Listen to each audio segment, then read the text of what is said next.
ठीक है। तो देखिए 306 का पूरा कोर्स आपका खत्म हो गया है, जिसमें लास्ट वाला चैप्टर भी हालांकि मैंने करवा दिया था, लेकिन वो सिलेबस के अंदर इस बार उसको हटा दिया, स्पेशल मशीन। तो उसका ट्यूटोरियल भी शायद जो मैंने दिया था, तो अगर कर लिया हो तो ठीक है, और नहीं अगर किया है तो वो विशेष बात नहीं है। ट्यूटोरियल नंबर 5 में डाल दूंगा। मुझे जहां तक याद आ रहा है ट्यूटोरियल नंबर 5 मैंने लिखवा दिया था यार, कॉलेज के अंदर, क्लास के अंदर, अच्छी तरह ध्यान आ रहा है मेरे को, तो देख लेना। अब मैं स्टार्ट करूंगा 307। 307 को आप ढंग से समझ लीजिए, electrical design of transmission line. ये चैप्टर मैंने आपको करवा दिया था क्लास के अंदर, उससे पहले वाला प्रिया मैम ने करवाया था आपको, ठीक है ना। ट्यूटोरियल जितना प्रिया मैम ने दिया था वो कंटिन्यूएशन के अंदर मैं आपको ट्यूटोरियल दे दूंगा, और शायद ट्रांसमिशन लाइन का मैंने लिखवा दिया था आपको ट्यूटोरियल। अब इसके अंदर जो टॉपिक चालू हमने कॉलेज में हालांकि मैंने कर दिया था, डिस्ट्रीब्यूशन सिस्टम, जिसके अंदर मैंने बताया था डिस्ट्रीब्यूशन सिस्टम किसको कहते हैं और कितने टाइप के डिस्ट्रीब्यूशन सिस्टम होते हैं, primary distribution system and secondary distribution system. और उसके बाद मैंने आपको बता दिया था कि डिस्ट्रीब्यूशन सिस्टम के पार्ट्स, जिसके अंदर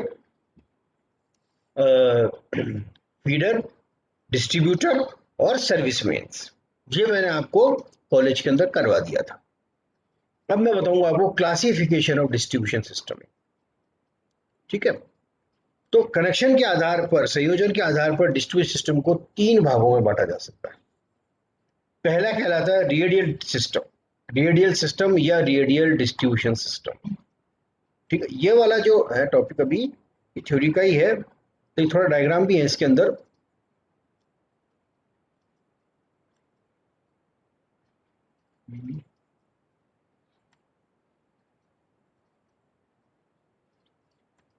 तो पहला है रेडियल सिस्टम। कैसा होता है रेडियल सिस्टम, देखिए। तो इस सिस्टम में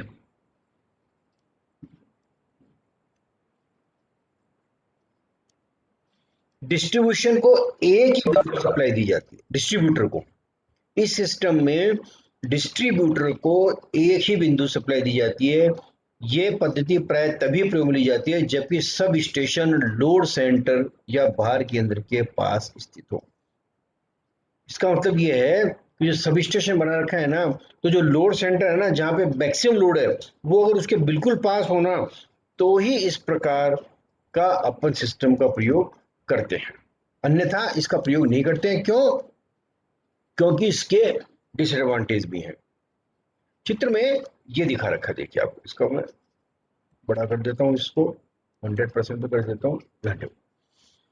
चित्र में रेडियल सिस्टम को दिखाया गया है। इसमें ओसी एक फीडर है जो कि ए बी डिस्ट्रीब्यूटर को सप्लाई फीड कर रहा है, ठीक है ना। ये देखिए, ये है,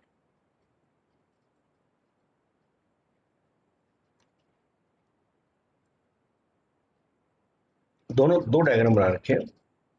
ये डीसी डिस्ट्रीब्यूटर सिस्टम बता रखा है, ये सब स्टेशन है, ठीक है। ये ओ ए आपका डिस्ट्रीब्यूटर है, ये ओ ए सर्विसमैन वो है, सॉरी, फीडर है। एक ही फीडर निकल रहा है सब स्टेशन से, ओ ए। पेन ले लेता हूं मैं,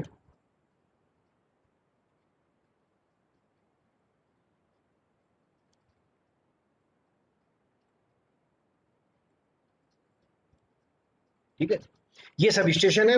यहां से ये ओ ए जो है, ये तो है आपका फीडर, ए बी है डिस्ट्रीब्यूटर, और ये सर्विस मेन्स।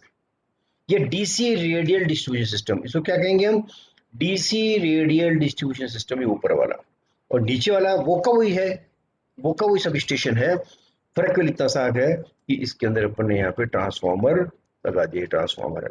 तो ये कहलाएगा एसी रेडियल डिस्ट्रीब्यूशन सिस्टम, ठीक है। ये सब स्टेशन है, यहाँ से एक फीडर सीधा निकल रहा है रेडियल, ये फीडर निकल गया, ठीक है। इसमें ये निकल गया, इसमें भी ये निकल गया। इसमें समस्या क्या है, देखिए। इस डिस्ट्रीब्यूशन सिस्टम के अंदर, ये मैंने आगे ऊपर बता रखी है,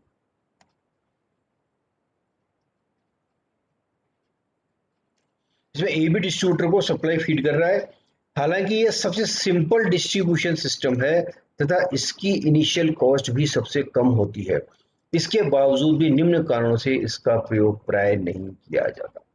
ये थोड़ी सी राइटिंग जो है ना वो अच्छी नहीं है, तो आप, मैं नोट्स डाल दूंगा इसमें ग्रुप में, तो आप अपनी खुद की हैंड राइटिंग के अंदर नोट्स लिखिए, खुद डायग्राम बनाइए। जो ट्यूटोरियल में दूंगा ना वो यही दूंगा, ट्यूटोरियल भी यही होगा बेसिकली। बार बार आप सभी को ये कहता हूँ कि नोट्स बेसिकली ट्यूटोरियल क्या है, दीज आर योर नोट्स।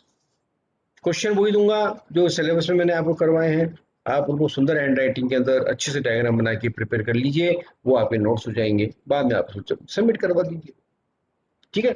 इसका डिसएडवांटेज क्या है, ये जो लिखा हुआ है ना कि प्राय इसका प्रयोग नहीं किया जाता, इसका मतलब इसके क्या क्या डिसएडवांटेज है देखिए। डिस्ट्रीब्यूशन स्टेशन या वितरण स्टेशन के पास वाले डिस्ट्रीब्यूटर पर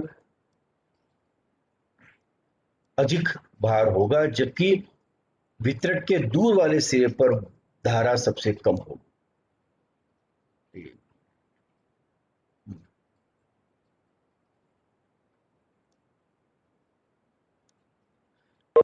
इसमें क्या होगा, जो सबसे पास में है ना डिस्ट्रीब्यूटर पे, उस पे उच्च भार होगा, जबकि वितरक के दूर वाले सिरे पर भार सबसे कम होगा। ये पहले लिख लें, उसके बाद डायग्राम बेस्ट होगा। बार बार लोड परिवर्तन होने के कारण फार एंड, दूर वाला सिरा, ये जो लिखा हुआ है ना, ये लिखा हुआ है फार एंड, दूर वाला सिरा। मैं टाइप कर देता हूं यहां पर, अगर वो आपके टेक्स्ट में आपको दिख जाएगा।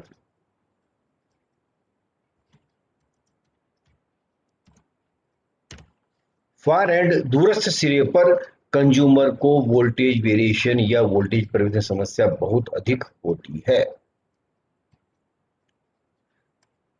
तीसरा डिसएडवांटेज, इस सिस्टम में कंज्यूमर केवल एक ही फीडर पर निर्भर रहता है, अतः यदि इसमें कोई फॉल्ट उत्पन्न हो जाए तो फॉल्ट पॉइंट से आगे के सभी कंज्यूमर्स को सप्लाई मिलना बंद हो जाएगी।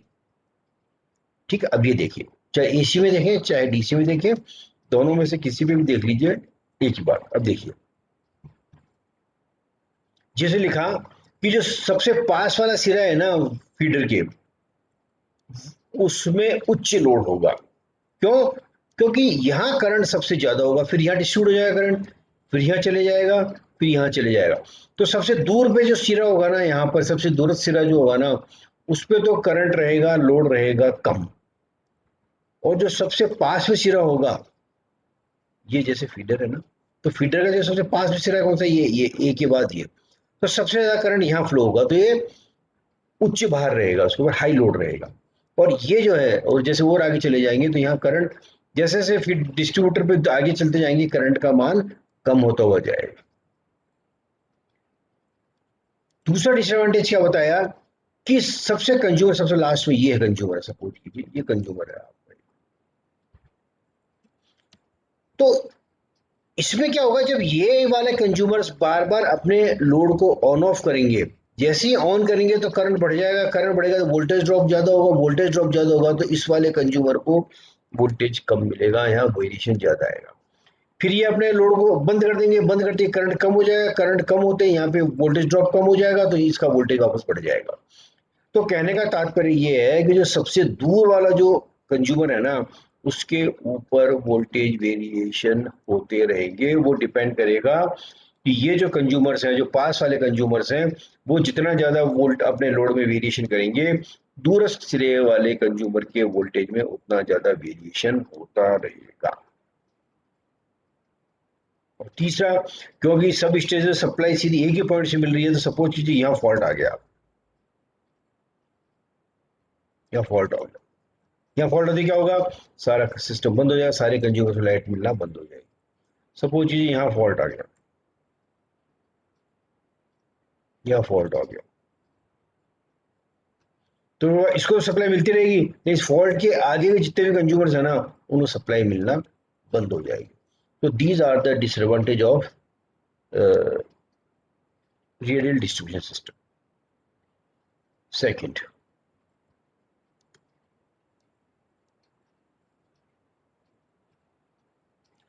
रिंग मेन डिस्ट्रीब्यूशन सिस्टम, ये तो हो ही गया। अब रिंग मेन, नीचे से सिंगल लाइन डायग्राम में बताया गया है, इसमें एक फीडर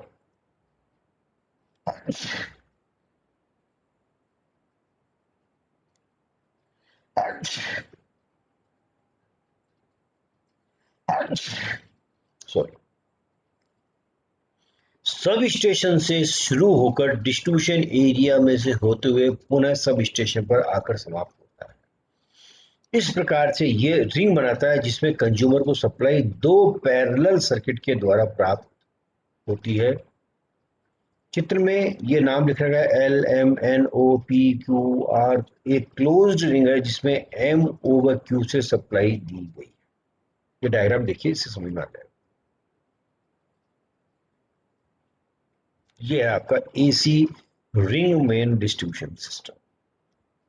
ठीक है, तो ये सब जनरेटिंग स्टेशन है, ये आपका सब स्टेशन है एस। ठीक है, तो S L M N O P Q R S, ये पूरी रिंग बन गई है ना। तो ये यहां से आपके फीडर चला, ये फीडर चला, ये पूरे डिस्ट्रीब्यूटर्स में से घूम के और वापस सब स्टेशन पे आ रहा है। या आप ये कह सकते हैं कि इसमें दो पैरेलल सप्लाई आपको मिल रही है। कहां कहां से मिल रही है पैरेलल सप्लाई? एक तो एस से लेके एल एम एन ओ तक मिल रही है, ठीक है, और दूसरी एस आर क्यू पी से आर से मिल सप्लाई। ठीक है, तो इसमें दो तरफ से सप्लाई मिल रही है, पैरेलल से दो पैरेलल पाथ मिल रहे हैं आपको। बेसिकली इसके अंदर पैरेलल पाथ रिंग बनी हुई है पूरी ये। ठीक है, ये आपका एसी डिस्ट्रीब्यूशन सिस्टम है, ट्रांसफार्मर है, ये फीडर है, सॉरी ये डिस्ट्रीब्यूटर है, और ये सर्विस मेन्स। ये डिस्ट्रीब्यूटर यहाँ लिखा रखा है मैंने, डिस्ट्रीब्यूटर, फीडर, और ये आपके यहाँ पर सर्विस मेन है।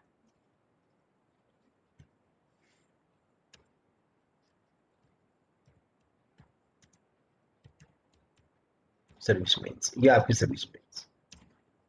ठीक है, ये सर्विस मेन्स आप। तो इसमें देखिए क्या है, डायग्राम समझ में आ रहा है क्या भाई? ये डायग्राम समझ में आ रहा है आपके?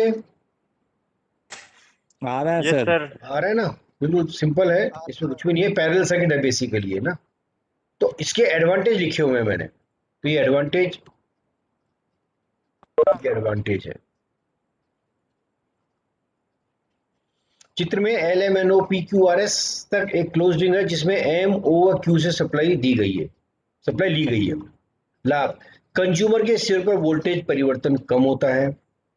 ठीक है, दूसरा, यह सिस्टम काफी विश्वसनीय होता है क्योंकि यदि एक सेक्शन में फॉल्ट आ जाए तो दूसरी ओर से कंज्यूमर को सप्लाई दी जा सकती है।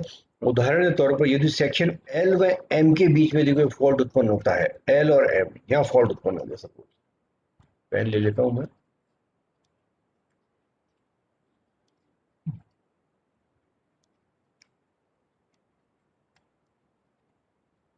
यहाँ फॉल्ट उत्पन्न हो गया, तो ये जो फीडर है ना, एम के आगे जो डिस्ट्रीब्यूटर है, तो अब इसमें जो सप्लाई, तो फॉल्ट उत्पन्न होता है तब एस एल एम फीडर बंद हो जाएगा, एस एल एम फीडर बंद हो जाएगा। लेकिन बिंदु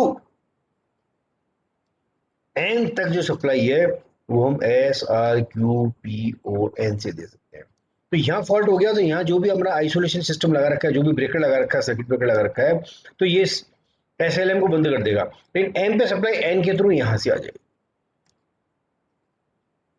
इसको सप्लाई ऐसे मिल जाए। हालांकि ये बंद होने से अब ये तो है ना, रेडियल डिस्ट्रीब्यूशन से काम करेगा, ये यहाँ से लेंथ बढ़ जाएगी आप, लेकिन सप्लाई आपको कंटिन्यूटी रहेगी इसके अंदर। सप्लाई जरूर थोड़ी देर के लिए वेरिएशन जरूर हो सकता है इसके आ जाए, लेकिन ये जो आपके कंज्यूमर्स हैं, सप्लाई इन पे चालू रहेगी, पाथ जरूर चेंज हो जाए, तो ये जो सब कंज्यूमर्स हैं इन पे सप्लाई चालू रहेगी इसके अंदर। ठीक है, समझ में आ गए? लास्ट, लास्ट है इंटरकनेक्टेड सिस्टम। ये इंटरकनेक्टेड सिस्टम का डायग्राम, ये डायग्राम। तो पहले इंटरकनेक्टेड सिस्टम को मैं एक्सप्लेन कर देता हूं आपको, छोटा सा है। इसका डायग्राम छोटा बना हुआ है, आप इस डायग्राम को बड़ा बना लीजिए अपने नोट्स के अंदर। इस प्रकार के सिस्टम में फीडर रिंग को सप्लाई एक से अधिक सब स्टेशन के द्वारा सप्लाई दी जाती है। इसकी विशेषता यह है कि किसी समय किसी स्टेशन पर विद्युत भार अधिक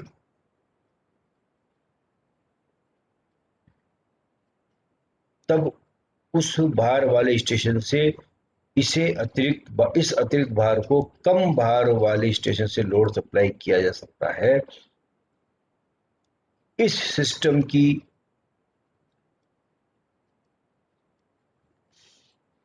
ये क्या लिखा हो, इस सिस्टम की रिजर्व कैपेसिटी काफी कम होती है तथा लोड फैक्टर व एफिशिएंसी भी बढ़ जाती है। ये रिजर्व कैपेसिटी है। इसके साथ साथ यदि एक सब स्टेशन में कोई खराबी आ जाए तो दूसरे स्टेशन से सप्लाई दी जा सकती है, लेकिन इस प्रकार के सिस्टम की संरचना काफी जटिल हो जाती है। अब देखिए मैं ऊपर चलता हूँ वापिस इस पे। बेसिकली क्या है, देखिए इंटरकनेक्टेड सिस्टम जो होता है वो ग्रिड सिस्टम होता है। ग्रिड सिस्टम का मतलब ये है कि कई सार के जनरेटिंग स्टेशंस को हम एक साथ जोड़ देते हैं। सब कई प्रकार के स्टेशंस को एक साथ जोड़ देते हैं। एक साथ जोड़ने से क्या होगा, ये 4 सब स्टेशन हैं, S1, S2, S3, S4, इनको आपस में रिंग से जोड़ दिया हमने, तो ये कहलाता है इंटरकनेक्टेड सिस्टम। मीन्स कई सार के जनरेटिंग स्टेशन को हमने एक साथ जोड़ दिया। अब बाकी चीजें वो की वही हैं, जैसे अलग अलग ये लोड लगा रखा है, ये है ठीक है, ये एस है, ये पी, ये डिस्ट्रीब्यूटर है, ये सर्विस मेंस है। एस मीन्स सर्विस मेंस, ये सर्विस मेंस है, ये सर्विस मेंस, ये डी है। आपको तो अगर संग से दिख रहा है, जैसे ये तो फीडर, ये फीडर लिखा हुआ है यहाँ, और मैं एक बार पेन से आपको इसमें मार्क कर देता हूँ।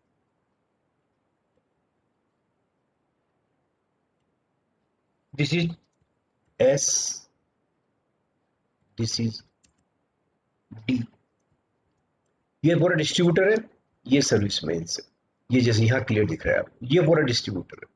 दिस होल इज डिस्ट्रीब्यूटर, ये सर्विस में ऐसे ही, ये यहाँ से यहाँ डिस्ट्रीब्यूटर, सर्विस में, ये यहाँ से यहाँ डिस्ट्रीब्यूटर, सर्विस में, ये यहाँ से डिस्ट्रीब्यूटर, सर्विस में, ये यहाँ से डिस्ट्रीब्यूटर, सर्विस में, कुछ भी ले लीजिए, तो ये तो फीडर है। और ये सब जगह डिस्ट्रीब्यूटर बना रखे, 1 2 3 4 5 6 7 8 डिस्ट्रीब्यूटर बना रखे हैं, और फिर इनसे सर्विस में जोड़ रखी है। तो बेसिकली क्या है, जो ग्रिड सिस्टम होता है ना, बहुत बड़ा होता है, बल्कि होता है ये ग्रिड सिस्टम, इसके अंदर डिफरेंट डिफरेंट एरिया, बहुत दूर दूर के एरिया के जनरल स्टेशन को हमने कॉमन जोड़ रखा है, इंटरकनेक्ट कर रखा है। इसका एडवांटेज क्या होता है कि यदि सपोज कीजिए एक स्टेशन के ऊपर, एक जनरल स्टेशन के ऊपर लोड बहुत बढ़ गया, तो क्या करेंगे, यहाँ से सप्लाई कर देंगे, यहाँ से कर सकते हैं, यहाँ से कर सकते हैं। ये आपने मुझे जो generation generation of electrical energy या जनरेट जो सब्जेक्ट है ना आपके, जनरेशन ऑफ इलेक्ट्रिकल पावर, उसमें जरूर होगा इंटरकनेक्टेड सिस्टम। उसमें क्या करेंगे कि डिफरेंट जनरेटिंग स्टेशन को एक साथ जोड़ देते हैं। उसका एडवांटेज क्या होता है, एक तो रिजर्व कैपेसिटी कम हो जाती है। रिजर्व कैपेसिटी क्या करते हैं, उस सब स्टेशन की एक स्पेशल कैपेसिटी को हम रिजर्व करके रख लेते हैं हाई लोड के लिए। तो जैसे 10% या 20% हमने फॉर्मूला फिक्स कर रखा है, 100 MVA की मशीन है वहां पर, तो 20 MVA चाहिए, लेकिन ये 100 के 4 है, तो 400 हो जाएगा, 400 हो जाएगा, तो इसमें रिजर्व कैपेसिटी 20 की रहेगी। दूसरा डिसएडवांटेज क्या है कि यदि कहीं से भी कोई सब स्टेशन बंद हो जाता है, जनरल स्टेशन बंद हो जाता है, तो बाकी जगह से सप्लाई हम कर सकते हैं। लेकिन इस प्रकार का सिस्टम जो होता है वो काफी बल्कि होता है, काफी कॉम्प्लेक्स होता है, कंट्रोलिंग इसकी जो है ना वो डिफिकल्ट होती है, मॉनिटरिंग डिफिकल्ट होती है। तो हालांकि अब जितना भी ये इंटरकनेक्टेड जो सब स्टेशन बन रहे हैं ना, ये काफी अब जैसे इतने हाई एडवांस कंप्यूटर आ गए अपने पास, तो कंट्रोलिंग और मॉनिटरिंग और जरूर ज्यादा आएगी देखिए इसकी, लेकिन कंट्रोलिंग और मॉनिटरिंग बहुत आसान हो गई है। किसी जमाने में जब इनिशियल स्टेज थी भारत की आज़ादी के बाद, उस समय बिजली मिलना ही बहुत महत्वपूर्ण माना जाता था कि यार घर में बिजली है। धीरे धीरे सरकारों ने काम किया और इलेक्ट्रिक इंफ्रास्ट्रक्चर भी काफ़ी बढ़ गया। बट अब हमारे पास उस समय इलेक्ट्रिकल इतने इंस्ट्रूमेंट्स भी नहीं हुआ करते थे, अब इतने इलेक्ट्रिकल इंस्ट्रूमेंट्स हो गए, सेंसिटिव इक्विपमेंट हो गए।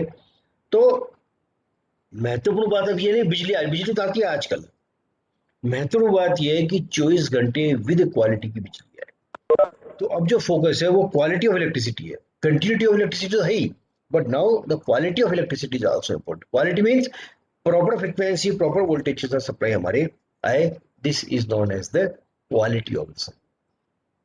ठीक है ना भाई, इतना लेट लेट आओगे सचिन तो कैसे काम चलेगा, क्लास तो खत्म हो रही है बस अब। तो ये डिस्ट्रीब्यूशन सिस्टम में, क्लासिफिकेशन डिस्ट्रीब्यूशन सिस्टम 3 प्रकार का है: radial distribution system, remain distribution system और इंटरकनेक्टेड डिस्ट्रीब्यूशन सिस्टम। ठीक है, तो इसमें कुछ पूछना है तो पूछ लीजिए। कल से इसमें न्यूमेरिकल वाला चैप्टर चालू होगा, तो मैं सबसे फ्री रिक्वेस्ट कर रहा हूँ, टाइमली क्लास के अंदर ज्वाइन कीजिए। लेट अगर आओगे तो फिर न्यूमेरिकल समझ में नहीं आएगा, और इसके अंदर न्यूमेरिकल आने की पूरी पूरी संभावना है एग्जामिनेशन के अंदर। ये तो आप लोग अपने दिमाग में से निकाल दो कि हम, या आप तो प्रमोट हो गए नहीं थर्ड ईयर, कम से कम जो आज की सिचुएशन है, थर्ड ईयर के तो एग्जाम होंगे ही होंगे। ठीक है ना, तो ये तो आप लोगों को ध्यान रखना। ठीक है,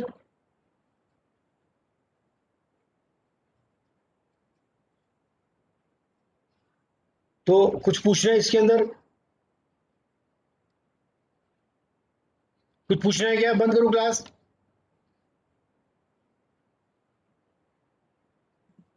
ओके लोकेश, ठीक है, बोलो अतुल, ओके सर। ठीक है ना, ओके।